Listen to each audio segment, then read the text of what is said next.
Thanks again, Dave, for hopping on to an episode of Untapped Stories. I know we are chatting a bit before show, and obviously our companies are working together now, which is super exciting. I'm sure we'll get into that. But maybe for the audience, mainly parents and young athletes who come to the show to get advice for coaching, scheduling, understanding youth sports, just kind of like knowing the world. It'd be great for you to intro yourself and just kind of give your background and you as a youth sports parent, you as now as a youth sports operator. If you want to give that intro, I think it'd be great for the audience to hear. Yeah, no, thanks for having me on. The real sort of background of how Onsides came about and my involvement is been in the entrepreneurial world for about 25, 26 years.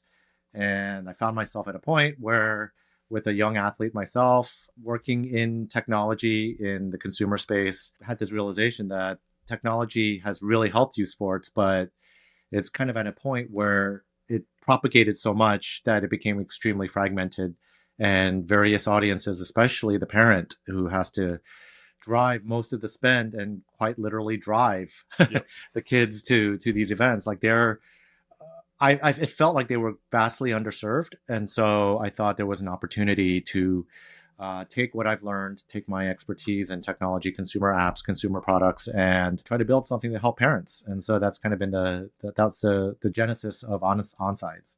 I love it.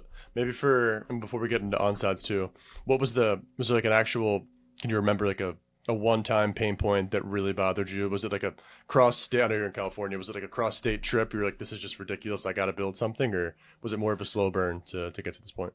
Yeah, I don't know about one-time pain. Maybe first-time pain is probably a better way to say it. That's fair. It really came about when my daughter joined her second basketball club team. So it's not a club; it was more sort of like a kind of an Asian League association here. When she was on that team and then joined a club team, and she had already been doing club soccer, I realized that I had at the start of every season, I had to check three separate apps, copy paste them, or subscribe into my phone calendar each team, each season. It's kind of like I thought this was ridiculous. I was copy pasting things. And granted, there probably was better ways to do it, but it wasn't obvious and it Yeah. was still going to be tedious.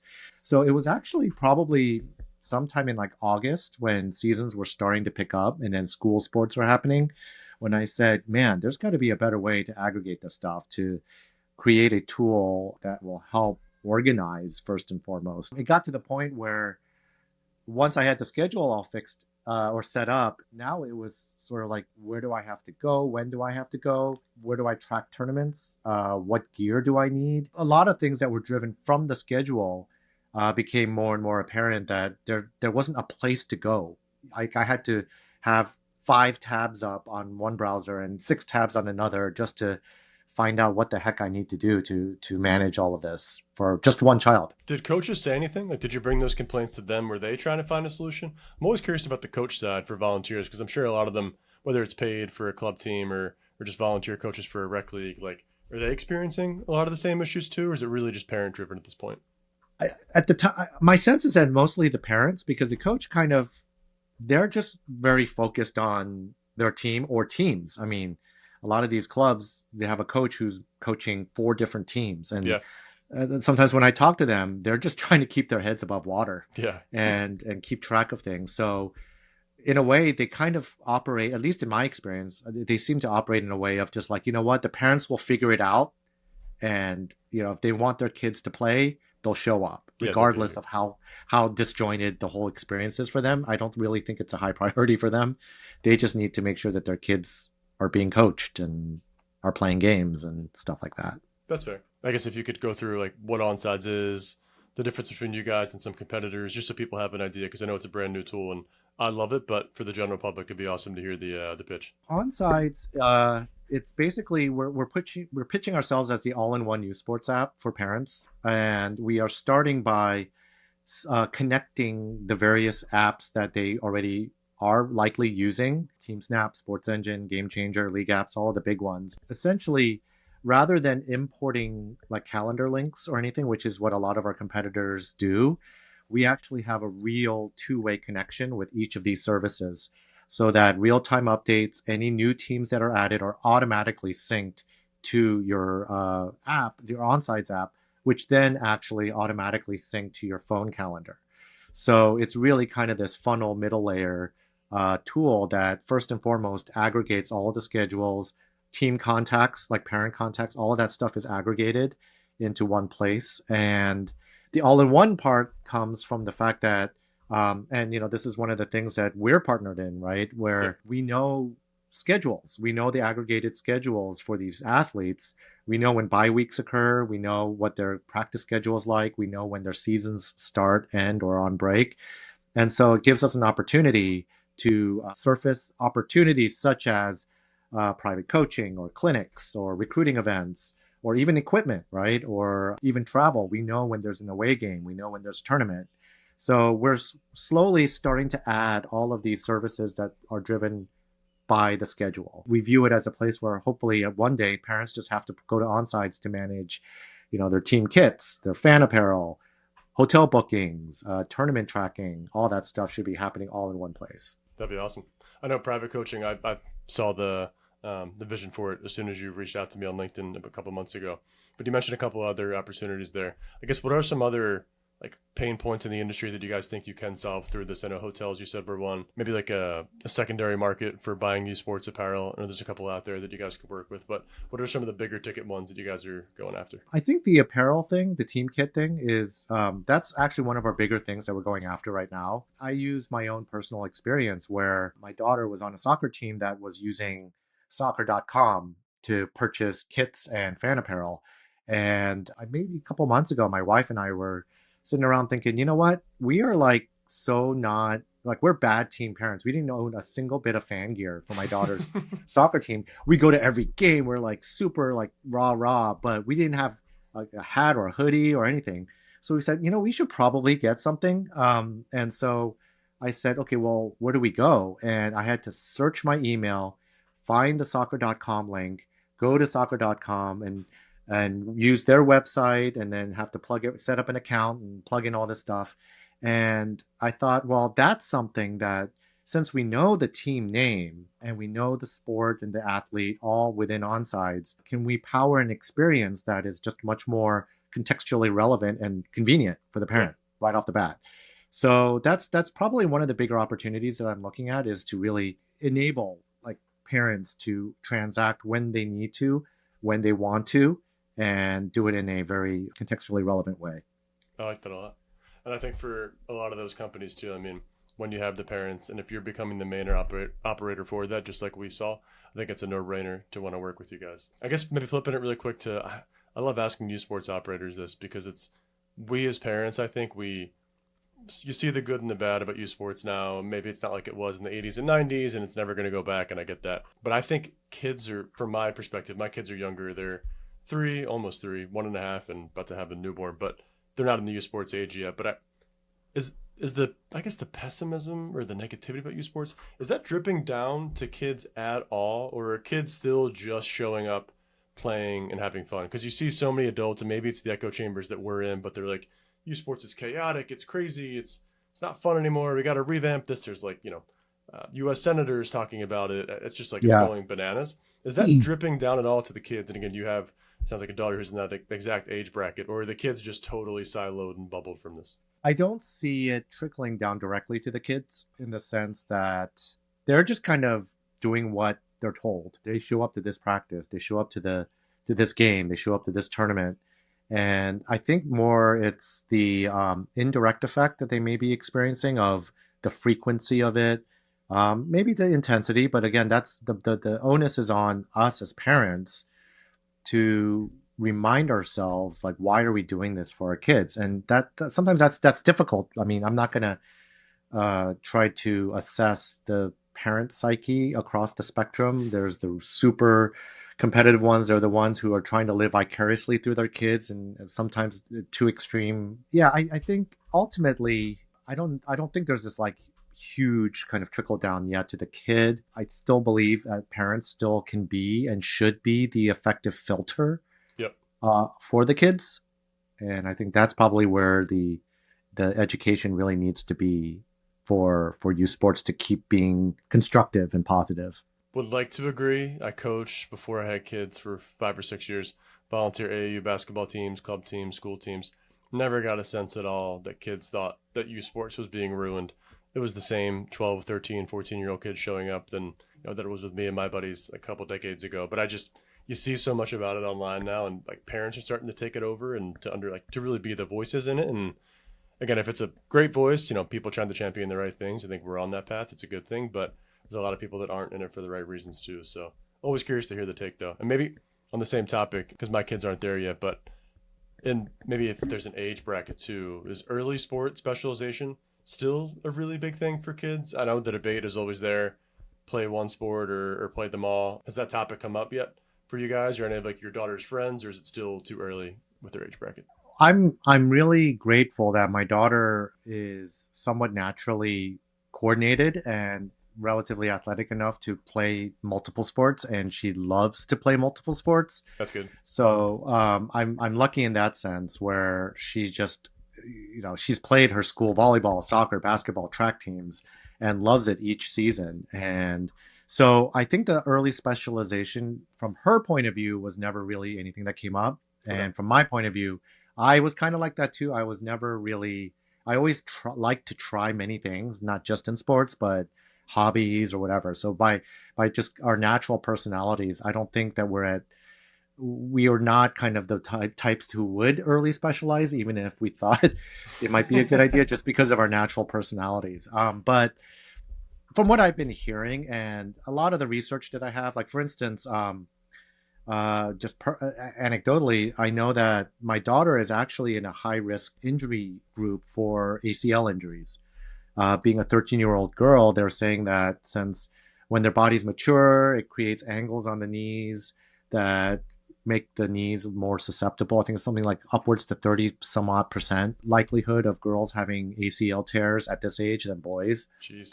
And so part of that is one of the mitigation steps that people talk about is cross-discipline sports, where you're strengthening various parts of your legs and your core and your balance. So for those reasons, at least personally, specialization was something that I wouldn't say we were trying to actively avoid, but it was always one of those things where we knew that cross-discipline sports was always going to be better for our daughter physically and emotionally. I'd agree with that. And my wife played college soccer. She said about maybe a quarter, a third of her team throughout her 4 years would wind up tearing an ACL or an MCL at least. Her best friend happened to her twice. My wife was lucky, very sturdy, never got to tear it. But I mean, it's I think far too common, especially once you get 3, 4, 5 years of the same sport over and over at an early age too. College, you have to. I get that. There's really no. Unless you're a multi-sport athlete in college, which is phenomenal for you, not many people can do that. You have to kind of deal with it at that point and find a different strength training plan. But for 13 to 18-year-olds, I think at least 2 sports should be the minimum. And there's some schools where I'm living in the Pennsylvania area too that require you to play 3 sports year round. Like even if it's like track and field for a hobby, if you didn't do that coming in, they make you do something in the spring, something in the winter, something in the fall, just to keep up. It's good socially. It's a good break from your main sport. And at the same time too, I think it just gives kids like a different perspective on what they're doing. When you get locked into one sport, I don't know, it can really pigeonhole you. Yeah, I'm a huge fan of that, and I'm glad that's somewhat forced. We all know sort of the hallmarks of the benefits of that sort of approach. My daughter, we focus on her strength training to prevent ACL injuries because I've torn my ACL 3 times. Well, oh wow, it's in the genes. Two different knees.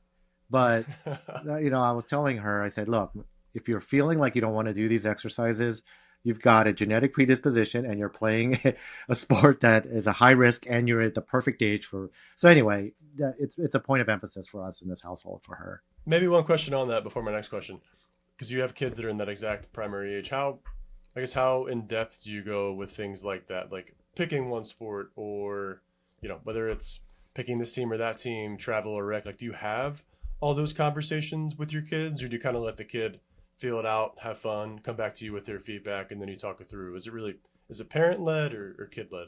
We try to make it somewhat kid led. And what we do, our approach at least, is to kind of set up guardrails, like reasonable guardrails for her to make her own decision and come to her own conclusions on what she wants to do. And then if we feel like, well, that's not reasonable, then we kind of drop a hint saying, think about this part of it, right? And then she may or may not think about it, but at least we're just trying to bumper. It's like bumper cars, right? We're not trying to force her onto a rail, but I like that. some of it we found was just natural. Just the hours of the day after school.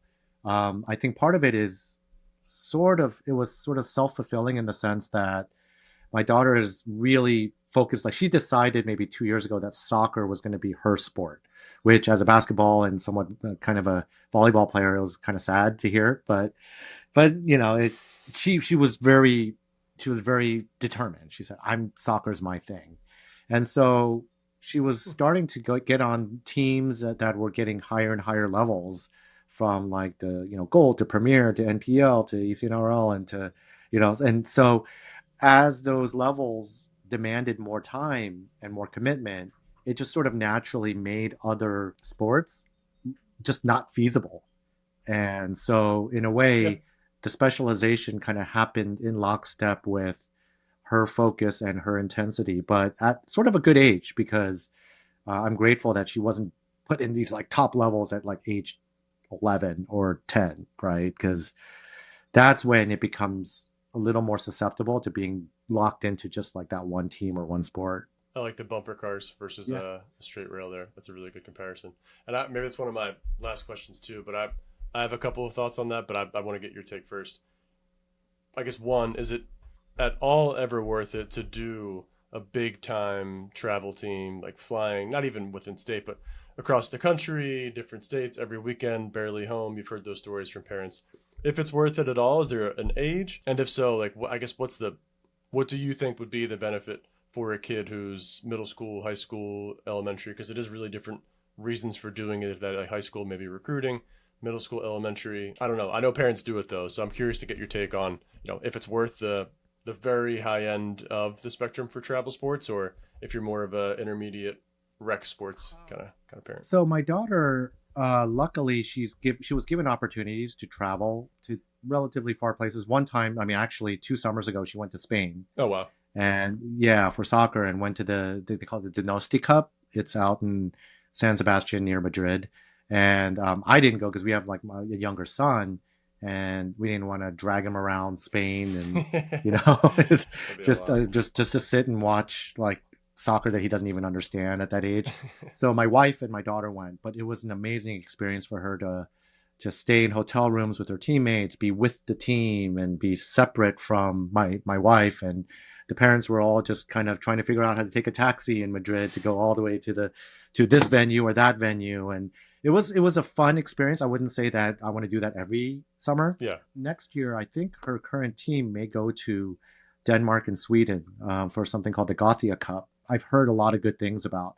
So I think the occasional travel for those kind of tournaments is a great experience for kids probably around this age, middle school age. Yep. She's actually joining. I mentioned about the fan gear. I think the irony is that we actually switched clubs just a couple of weeks ago, and my daughter's going to be playing on a girls' academy soccer team that is much more intense, and it is for Northern California. So one of the destinations is Bakersfield, which is like 4 hours away, Okay. and she's going to have to play there twice in this upcoming season. Oh wow. So that gets a little kind of like tough, but that's kind of the furthest that we'll have to go for the regular season. What's interesting though is that my daughter has actually mentioned she likes these road trips because it's a chance. Sometimes it's with the whole family, right? And we pack up and go. I don't want to be. I don't want to be too judgmental, but Bakersfield isn't like a tropical kind of resort town, right? There's not too much to do there, but it's like a road trip, and at Yeah. least for us, our family loves road trips. So she looks forward to those. Or maybe there's these like 2 or 3 hour destinations that she gets alone time with my wife or alone time with me, and we talk about certain things. And so we as a family have found it to be not a drag. We find rewarding experiences because it's manageable, and we like to drive on road trips. Yeah. And I think that's going to be part of the experience my daughter will always remember growing up at this age, in a positive way. That's a really, Right. really good outlook on it. I think a lot of parents complain about it now, but if the child's having a good time, they're enjoying the sport, they have a good teammates, good other parents to share the experience with, and like you said too, I can even remember some of my best sports memories were just driving with my dad. It was not even the games, just talking to him. If it was a 30-minute, 2-hour car ride, whatever. But if that's the perspective the parents have, if it's manageable too, I think sometimes parents get in over their heads. I'm not there yet, so I don't Yeah. know the financial piece. I'm sure it's a whole different conversation. But if you can do it, if you can swing it, you might as well enjoy it because you're putting out a lot of time and resources. So don't have the drag that like, oh, this weekend's coming around and I got a big trip. Think of it kind of like you said, more of like a mini family vacation or a chance to get away with your kids, which I think is the right Yeah. way to go about it. You can tell when the kid is a little overwhelmed themselves. Like just the way they sort of drag their way to the car Yeah. or like before game, or there you can if you're in tune with your kid, you can probably get a sense of when it might be too much. And we have quite the opposite. She's like my daughter would be like, "Oh my gosh, it's been a while since we've been on a road trip again. I'm excited." And I was like, "Okay, good. All right, She wants to go. and yeah, yeah. So That- I'm grateful that she has this outlook on it too. That's awesome. I remember too, even for my sports growing up, and other kids too. You can have different sports at different levels. Like soccer's your one where you're going to travel, but you're not doing that for basketball and track and field. Like those are local, those are around the corner, or For sure. sometimes they could be, but you kind of have to pick the one where hey, we're going all in. But you still play the Yep. other sports to get that balance and the different athletic abilities. So I think if parents can have that mindset, I think it would save a lot of stress and a lot of just kind of like unhappy car rides because again, if the kids are enjoying it, I mean that's the whole point of doing youth sports anyway. So. Yeah, and like my daughter uses school sports for the other sports now. I like that. We actually have dropped the last kind of club basketball team Okay.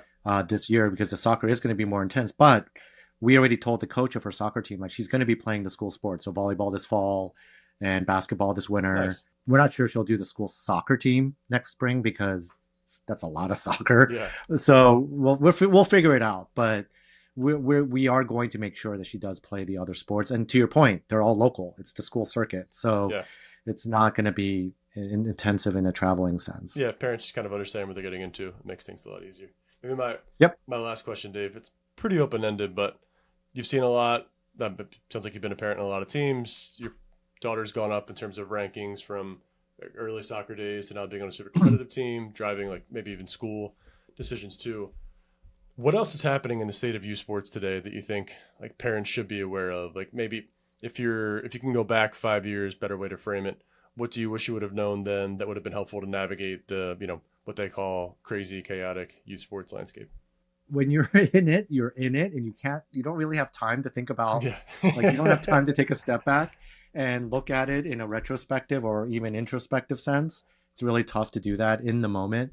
I would say there were periods of time, especially in soccer, where I did really stress about my daughter's progression. This was when we switched to a more competitive club 2 years ago. Luckily, the coach and the director, he's the director of this club, he coaches all the first teams for each age range, Okay. each year group. And I remember talking to him once and saying, "Oh, is she struggling in this area of playing in the midfield? Is she like, does she need to work on this? Do we need to get maybe some specific training?" And I remember him telling me, "Dave, just leave her alone." It's like he was like he literally said that phrase to me, "Just leave her alone." I was like, okay. I mean, he could tell me this because there's some sort of family relationship, Okay. family friend relationship because he knows my wife's family from a long time ago. Okay. So I don't think you'd get that necessarily at any club. But it did help me think like if she keeps like as long as she keeps playing, she keeps working hard, and this club has a history, a strong reputation of developing girls into pretty competitive high school and sometimes college soccer players. It's like that whole cliche of trust the process, right? And Yeah. don't try to insert yourself too much. And at the very least, try not to stress too much about it because you'll see that whether you're stressed about it or not, if they're in the right environment and the kids have the right attitude, that they will develop when they're ready to develop in a way. Like you just kind of forcing them into this, into that, into that, into that. I'm sure there are cases where that may work, but more often than not, you end up burning out the kid and yourself. Yep. And being a little more zen about it, right? And just looking at the high kind of like important points of, is she having fun? Is she getting better without you kind of checking in every day, look at it from a week to week, game to game kind of basis. Is she doing that one thing better and not stressing about what happens in between? I think is probably something I probably could have done better for myself more than anything, to reduce my anxiety throughout the course of a season. That's such a good perspective because I feel like a lot of times if you played whatever, whenever you stop playing as an adult, it's been a long time and you probably get those competitive juices running again when you see your kid on the field or on the court. It's like you want to do everything you can to make them play better, but you can't force it. That's a great quote by that coach though. Even if he knows you though, still it's like it's like just Just leave her back alone. off a little bit. Yeah, just leave her alone. I mean, I was like, those are the best kinds of coaches sometimes though. I think a lot of parents might benefit from hearing that because they think they're doing the right thing and it feels like it's your child, you want to make that impact. But